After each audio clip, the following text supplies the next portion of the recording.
श्री हरि के चरणों में नमन। स्वागत है आपका अपने चैनल श्री ग्रंथ ज्ञान पर। आज हम माघ मास महात्मा अध्याय 26 का श्रवण करेंगे। पथिक कहने लगा कि हे प्रेत, तुमने सारस के वचन किस प्रकार और क्या सुने थे, सो कृपा करके कहिए। प्रेत कहने लगा कि इस वन में कोहरा नाम की नदी पर्वत से निकली है। मैं घूमता घूमता उस नदी के किनारे पहुंचा और थकावट दूर करने के लिए वहां पर ठहर गया। उसी समय लाल मुख और तीखे दांतों वाला एक बड़ा बंदर वृक्ष से उतरकर जल्दी से वहां पर आया जहां एक सारस सोया हुआ था। उस चंचल बंदर ने एक पक्षी को देखकर उस सोए हुए सारस को दृढ़ता से पैरों से पकड़ लिया और तो सब पक्षी उड़कर वहां से चले गए, परंतु सारस भयभीत होकर विलाप करती हुई वहीं पर रुक गई। नींद से दूर होने तथा भय से नेत्र खोलकर सारस ने बंदर को देखा और मधुर वाणी से कहने लगा, हे बंदर, तुम बिना अपराध मुझको क्यों दुख देते हो? इस संसार में राजा भी केवल अपराधियों को ही दंड देता है। तुम्हारे जैसे श्रेष्ठ प्राणी किसी को पीड़ा नहीं देते। हम अहिंसक और दूसरे के कर्मों को नहीं देखते। जल की कई खाने वाले, आकाश में उड़ने वाले, वन में रहने वाले, अपनी स्त्री से प्रेम करने वाले और दूसरों की स्त्री को त्यागने वाले, दूसरों की बुराई से दूर रहने वाले, चोरी न करने वाले, बुरों की संगत से वर्जित, किसी को कष्ट न देने वाले, सो इस प्रकार मुझ निरपराधी को हे बंदर छोड़ दो। मैं तुम्हारे पहले जन्म के वृतांत बताता हूँ। यह वचन सुनकर वह बंदर उसको छोड़कर दूर बैठ गया और कहने लगा कि तुम मेरे पूर्व जन्म के वृतांत को कैसे जानते हो? तुम अज्ञानी पक्षी हो और मैं वन में घूमने वाला हूँ। सारस कहने लगा कि मैं अपनी जाति की स्मृति के बल से तुम्हारे पूर्व जन्म का सब वृतांत जानता हूँ। तुम पूर्व जन्म में विंध्य पर्वत के राजा थे और मैं तुम्हारे कुल का पूज्य पुरोहित था। तुम राजा होकर अपनी प्रजा को पीड़ा दिया करते थे। विवेकहीन तुमने बहुत सा धन इकट्ठा किया। सुवानर, प्रजा की पीड़ा रूपी अग्नि की ज्वाला से तुम पहले ही तप चुके हो। पहले तुम कुंभी पाक नरक में गिराए गए। तुम्हारे शरीर को नरक में 3000 वर्ष बीत गए। फिर नरक से निकलकर बचे हुए पापों के कारण इस बंदर की योनि में आए और मुझको मारना चाहते हो।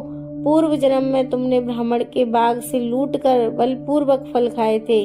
उसका यह भयंकर फल हुआ कि तुम वानर और वनवासी हुए। प्राणी अश्वमेघ अपने किए हुए कर्मों को भोगता है, इसको देवता भी नहीं टाल सकते। इस प्रकार मैं सारस का जन्म लेकर भी अज्ञान से मोहित नहीं हुआ।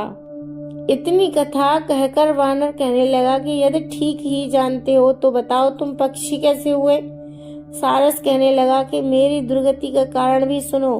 तुमने नर्मदा नदी के किनारे पर सूर्य ग्रहण के समय बहुत से ब्राह्मणों के निमित्त 100 ढेर अन्न के दान किए थे। मैंने पुरोहिताई के मदद से थोड़ा सा ब्राह्मणों को दिया और बाकी सब मैं आप हर के ले गया। इन ब्राह्मणों के द्रव्य का अपहरण करने से पाप से मैं पहले कालसूत्र नरक में और फिर रक्त कर्दुम नरक में, जहाँ पर बड़े बड़े कीड़े थे और रक्त तथा पीप से भरा हुआ नाभि तक नीचे सिर और ऊपर पैर किए हुए पीप टपकता हुआ उस दुर्गंध वाले नरक में कीड़ों आदि से काटा जाकर 3000 वर्ष तक उस यातना को भोगता रहा। मैं नरक के दुख का वर्णन नहीं कर सकता। फिर नरक की यातना से मुक्त होकर यह सारस का जन्म पाया, क्योंकि पूर्व जन्म में अपनी बहन के घर से कांसे का बर्तन चुराया था। इसको मैंने एक ज्वारी को दिया। इसी से मैं सारस योनि में आया। यह मेरी स्त्री पिछले जन्म में ब्राह्मणी थी। इसने भी कांसे की चोरी की थी। इसी से यह मेरी स्त्री और सारसी हुई। यह सब मैंने तुमसे कर्म फल कहा। अब भविष्य की बात भी सुनो।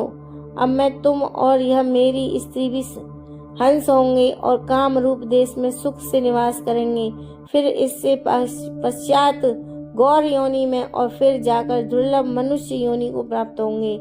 इसमें मनुष्य पाप और पुण्य दोनों ही कर रहा है। इस प्रकार शिव की माया से यह सारा जगत मोह को प्राप्त होता है। न केवल हम ही परंतु इस संसार के सभी जीव प्रवृत्ति मार्ग में फंसकर अच्छे और बुरे कर्म करते हैं और उनका फल भोगते हैं। इसीलिए सब प्राणियों को धर्म का सेवन करना चाहिए। देवता, असुर, मनुष्य, व्याघ्र, कीड़े मकोड़े सभी को कंटक रूपी मार्ग नहीं छूटता। केवल वेदांत जानने वाले योगी ही इस मार्ग से बच सकते हैं। इसी कारण बड़े बड़े महात्मा भी कर्म फल को टाल नहीं सकते। उपाय से तथा बुद्धि से कोई भी इसको नहीं बदल सकता। तुम पहले राजा थे, फिर नरक में गए, अब बंदर की योनि में वन में फिरते हो और फिर भी ऐसा ही जन्म पाओगे। ऐसा विचार कर आनंद पूर्वक और धैर्य धरकर विचरते हुए काल की प्रतीक्षा करो। तब वानर ने कहा कि पहले जन्म में मैं तुम्हारी पूजा करता था, अब तुम मुझको प्रणाम करते हो।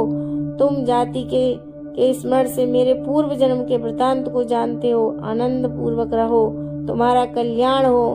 तुम्हारे वचनों को सुनकर मैं मोह रहित होकर वन में विचरूंगा। प्रेत कहने लगा कि हे पथिक, मैंने नदी के तट पर बंदर और सारस का यह संवाद सुना, तब मुझको बोध हुआ और मोह तथा शोक का नाश हुआ।